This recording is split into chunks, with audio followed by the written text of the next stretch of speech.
अहिलेको एक मुख्य राजनैतिक दल एमालेको पृष्ठभूमिको रूपमा झापा विद्रोहलाई लिने गरिन्छ।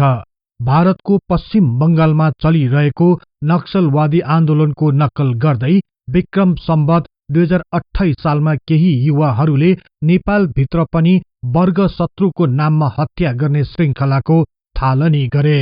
राधाकृष्ण मैनाली, केपी ओली र सीपी मैनालीको नेतृत्वमा रहेको सो आन्दोलनमा 8 जनाले ज्यान गुमाए।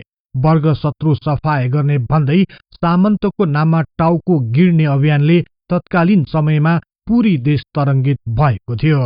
झापा विद्रोहको नाममा भएको हत्याकाण्डले समाजलाई आतंकित बनाउँदै लगेपछि सरकारले व्यापक रूपमा धरपकड सुरु गर्यो। यही अन्तर्गत 500 जना भन्दा बढीलाई गिरफ्तार गरियो, जसमध्ये 95 जनालाई मुद्दा चलाइयो, 10 जनालाई 10 वर्ष भन्दा बढी कैद सजाय तोकियो। वास्तवमा झापा विद्रोह के थियो र किन गरियो, यसबारे आजको कार्यक्रममा चर्चा गर्नेछौं। आजको यो कार्यक्रमको लागि यस च्यानलका शुभेच्छुक तथा नियमित दर्शक दिपेन ज्यूले अनुरोध गरी पठाउनु भएको छ। उहाँको अनुरोधलाई स्वीकार गरी यो कार्यक्रम तयार गरिएको छ। विश्वास छ सदाझै यो कार्यक्रमलाई पनि उत्तिकै मन पराइदिनुहुनेछ।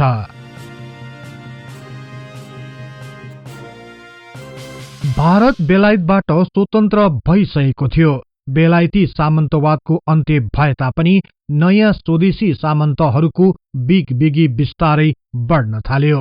यी सामन्तीहरूबाट भारतको पश्चिम बंगाल स्थित नक्सलबारीका किसानहरू ज्यादै शोषित हुन थाले।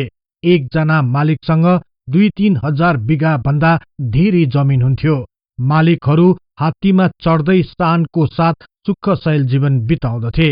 उनीहरूको किसानप्रति कति पनि दया थिएन।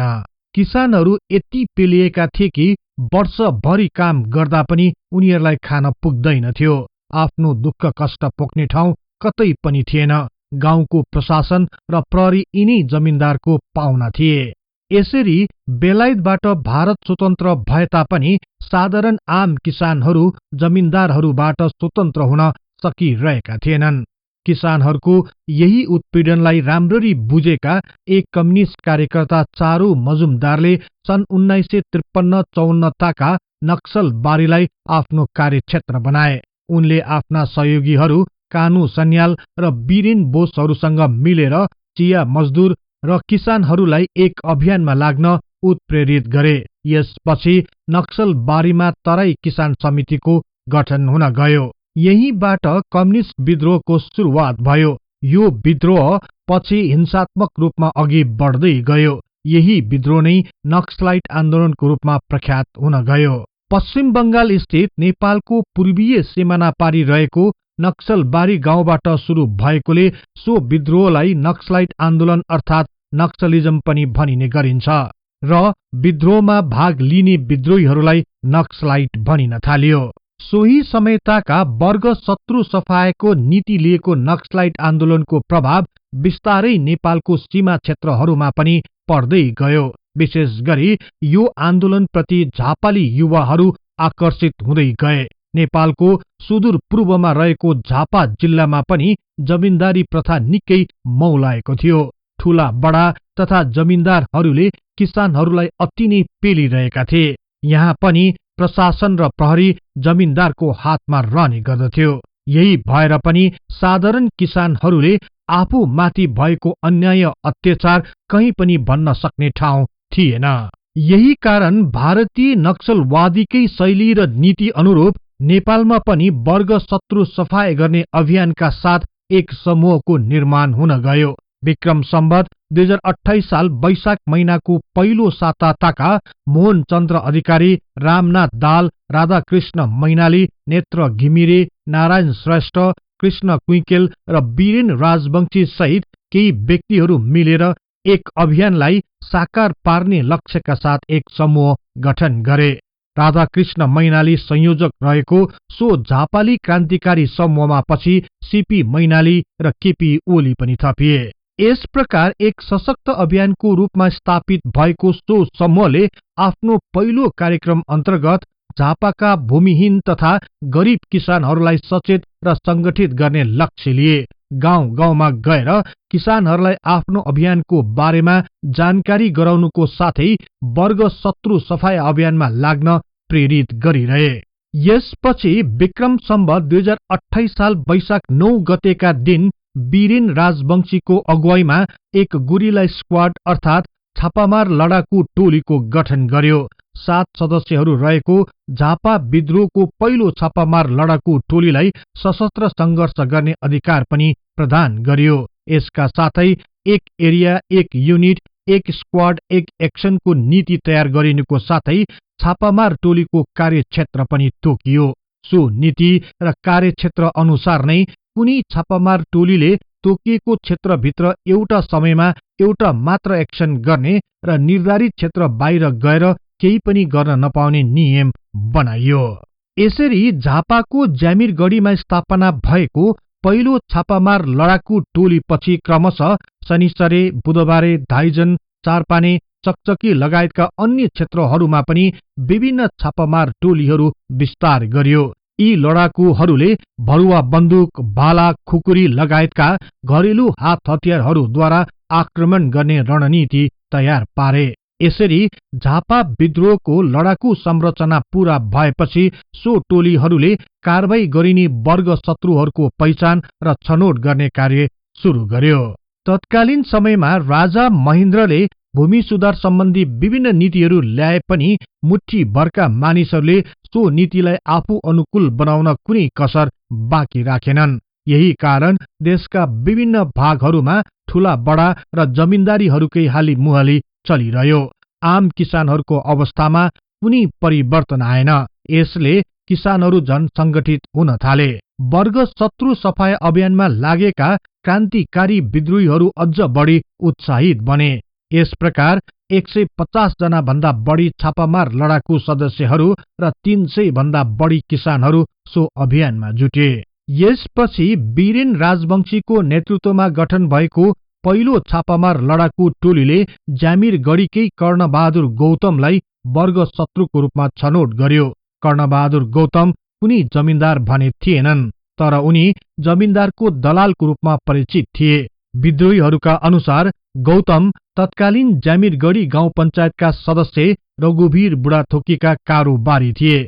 उनले स्थानीय किसानहरूलाई सक्दो शोषण र दोहन गरेर जमिनदारलाई बुझाउने र जमिनदारको नजरमा उनले आफूलाई एक वफादार व्यक्तिको रूपमा चित्रण गर्ने गर्दथे।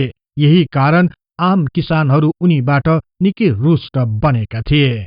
यसपछि विक्रम सम्वत 2028 साल जेठ 2 गतेका दिन झापा विद्रोहको पहिलो कारबाहीको रूपमा ज्यामिरगढीका कर्णबहादुर गौतमको हत्या गर्यो।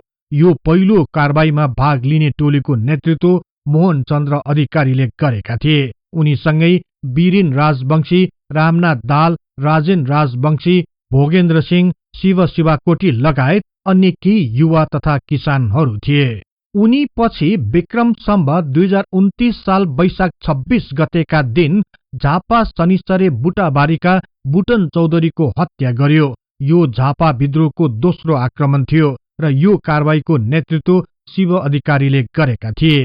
केही अन्य स्रोतहरूका अनुसार बुटन चौधरी तत्कालीन समयमा शनिश्चरे गाउँ पञ्चायतका एक वडा अध्यक्ष थिए। कांग्रेस कार्यकर्ता रहेका उनी राजा महेन्द्रको 2017 सालको कुपछि पञ्चायतमा लागेका थिए। उनी भद्र र इमान्दार चरित्र भएका व्यक्ति थिए। तर सोही वडामा बुटन चौधरीले धान संकलन गर्ने पञ्चभकारीको व्यवस्था गरेका थिए। तर सो धान सोझा बुटन चौधरीलाई फुस्लाएर त्यही वडाका विचारी पूर्णी प्रसाद कोइरालाले चाहिएको बखत दिने शर्तमा आफूले लिए। तर उनले समयमा दिन सकेनन् र यसको सम्पूर्ण दोष बुटन चौधरीलाई लगाइयो। सो घटनाका मुख्य दोषी रहेका विचारी कोइरालालाई मार्ने निर्णय गरियो। तर उनी शनिश्चरेबाट बाहिर गएकाले उनको रिस साँझ खाना खाइरहेका बुटन चौधरीमाथि खनिन गयो र अन्ततः उनी विद्रोहीहरूद्वारा मारिए। बुटन चौधरीको हत्यापछि सरकारी संयन्त्र निकै सजग रहन थाल्यो। विभिन्न क्षेत्रहरूमा प्रहरीहरू खटाइए। यही समयताका अर्थात् विक्रम सम्वत 2029 साल जेठ महिना ताका विराटनगर स्थित जोगमनीबाट खगेन्द्र राई लगायत अन्य केही विद्रोहीहरू पक्राउमा परे। यसरी केही सहयात्रीहरू पक्राउमा परे तापनि वर्ग शत्रुको सफाया अभियानमा लागेका विद्रोहीहरूले आफ्नो कारबाहीलाई अझ सशक्त ढंगले अघि बढाए। यसपछि तेस्रो कारबाहीको रूपमा विक्रम सम्वत 2029 साल असार 27 गतेका दिन गरा मुनिका विष्णु प्रसाद बिमली र ईश्वरी प्रसाद चुडालाई पनि वर्ग शत्रुको नाममा हत्या गरियो। विष्णु प्रसाद बिमली सो स्थानको निकै पहुँच भएका जमिनदार थिए। यो कारबाहीको नेतृत्व नेत्र घिमिरेले गरेका थिए। यसपछि भने सरकारी प्रशासन निकै चनाखो भई काम गर्न थाले। यसै सिलसिलामा विक्रम सम्वत 2029 साल कार्तिक 4 गतेका दिन प्रहरीहरूद्वारा केही विद्रोहीहरू पक्राउमा परे। पक्राउ परेकाहरूलाई झापाको चन्द्रगढी कारागारमा राखियो। यसपछि झापा विद्रोह बारे देशभरि नै चर्चा चल्न थाल्यो। वास्तवमा यी हत्याका श्रृंखलाहरू साह्रै निर्दयी रूपमा अघि बढिरहेको थियो। विद्रोही लडाकुहरूसँग केही बन्दुकहरू भए तापनि उनीहरूले विशेष गरी खुकुरी, तरवार र भालाहरू नै बढी प्रयोगमा ल्याए। वर्ग शत्रुको नाममा धेरै जसोको टाउको छिनाई हत्या गरियो। यही कारण सो विद्रोह टाउको काट्ने अभियानको रूपमा चर्चामा रहन गयो। यसरी झापा विद्रोह सुरु भएको 1.5 वर्षपछि अर्थात विक्रम सम्वत 2029 साल कार्तिकमा विद्रोहीहरूले नेतृत्व परिवर्तन गरेर सो अभियानलाई अझ तीव्र गतिमा अघि बढाउने निष्कर्ष निकाले। यसपछि सीपी मैनालीको प्रस्तावमा केपी ओलीलाई सचिवको रूपमा नयाँ नेतृत्वको अभिभार दियो। यस लगत्तै अर्थात विक्रम सम्वत 2029 सालको मंसिर 23 गतेका दिन गरामुनिकै जमिनदार उद्रकान्त राजवंशी पनि विद्रोहीहरूको कारबाहीमा परि मारिए। यो विद्रोही टोलीलाई जीवन मगरले नेतृत्व गरेका थिए। यसको 1 महिना पनि नपुग्दै अर्थात पुष 10 गतेका दिन भूतपूर्व राष्ट्रिय पंचायत सदस्य धर्मप्रसाद ढकालको उनकै घर शनिश्चर्यमा हत्या गरियो। इलामको नामसालिङबाट बसाई सरेर झापामा प्रशस्त जग्गा जमिन जोडेका ढकाल झापाका प्रसिद्ध उद्योगपति थिए। धर्मप्रसाद ढकालसँगै उनका माहिला छोरा ज्ञानीराम ढकालको पनि हत्या गरियो। केही लेखक तथा इतिहासकारहरूका अनुसार विद्रोहीहरूले धर्मप्रसाद ढकाललाई मार्न लाग्दा उनका छोरा ज्ञानीराम ढकाल आफ्ना पितालाई बचाउन आए। विद्रोही समूहका एक सदस्यले उनको हात छिनाइदिए। उनी ज्यान बचाउन भाग्दा भाग्दै उनलाई अन्य सदस्यहरूले भालाले हानी मारिदिए। यो विभत्स 5औं कारबाहीलाई मनकुमार गौतमले नेतृत्व गरेका थिए। केही अन्य स्रोतहरूका अनुसार पूर्व सांसद धर्मप्रसाद ढकाल झापाको शनिश्चर्यमा आई भुइँ कटरको खेती सुरु गरिरहेका थिए। उनले सोही स्थानमा आफ्नो सानो कारखाना पनि स्थापना गरे। तत्कालीन समयमा विद्रोहीहरूले धनी तथा जमिनदार भन्ने बित्तिकै टाउको काटिहाल्ने अभियान चलाएका थिए। यही अभियान अन्तर्गत धर्मप्रसादको खेती र कारखानामा काम गर्ने केही किसान तथा नोकरहरूले ईर्ष्यावश विद्रोहीहरूलाई उनको विरुद्ध कुरा सुनाएपछि उनलाई सो कारबाही गरिएको थियो भनी बताएका छन्। घटना भएकै दिन धर्मप्रसादका छोरा ज्ञानीराम पनि आफ्नो घर आएका थिए, तर दुर्भाग्यवश बिना कसुर उनको पनि हत्या गरियो।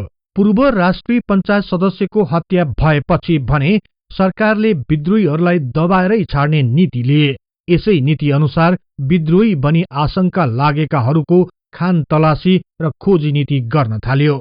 अन्धाधुन्द पक्राउको अभियानलाई तीव्र बनायो। सरकारी संयन्त्र उग्र दमनतर्फ उन्मुख हुँदै गयो।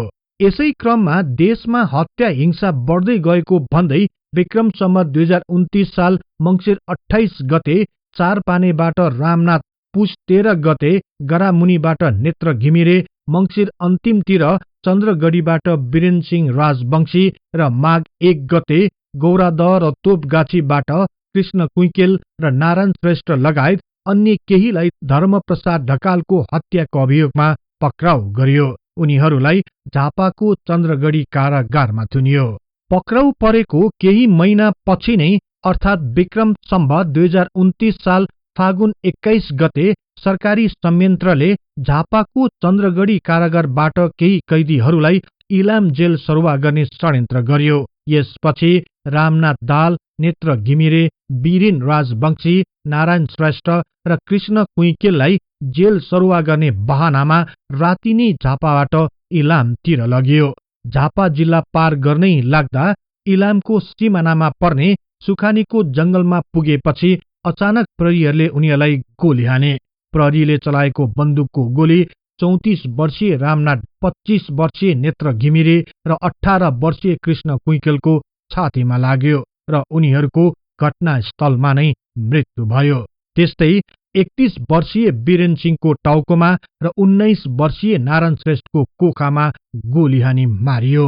यसरी झापा विद्रोह विरुद्ध चलाएको कारबाहीमा सरकारले 5 जना विद्रोहीहरूलाई सुखानीको जंगलमा लगी राति नै हत्या गरिदिए।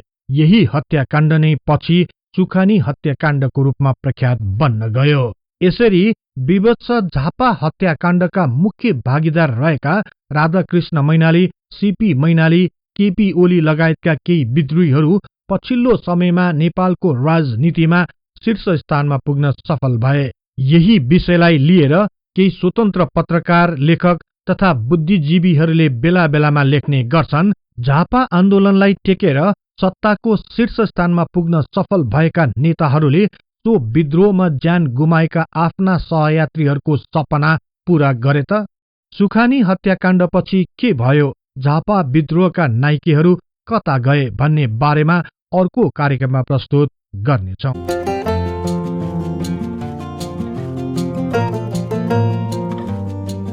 यहाँहरूलाई यो कार्यक्रम कस्तो लाग्यो? कृपया कमेन्ट बक्समा लेखी पठाउनुहोला। यस्तै तथ्य इतिहासको लागि हिस्ट्री इन नेपाली च्यानललाई सदैव सम्झनुहोस्। इतिहासको कुनै पनि कालखण्ड बारे तपाईलाई सुन्न र बुझ्न चाहना राख्नु भएको छ भने तल रहेको कमेन्ट बक्समा उल्लेख गर्नुहोस्। हामी सो बारे प्राथमिकताका साथ कार्यक्रम बनाउने नै छौं। जाँदा जाँदै यस च्यानललाई लाइक, शेयर र सब्स्क्राइब गर्दै बेल आइकनमा क्लिक गरी हाम्रो यो तथ्य इतिहासको बारेमा ज्ञान प्रसार गर्ने लक्ष्यलाई साथ दिनुहोस् भन्दै अर्को कार्यक्रममा फेरि भेट्ने बाचा गर्दै अहिलेलाई बिदा हुन चाहन्छु। हवस् त, नमस्कार।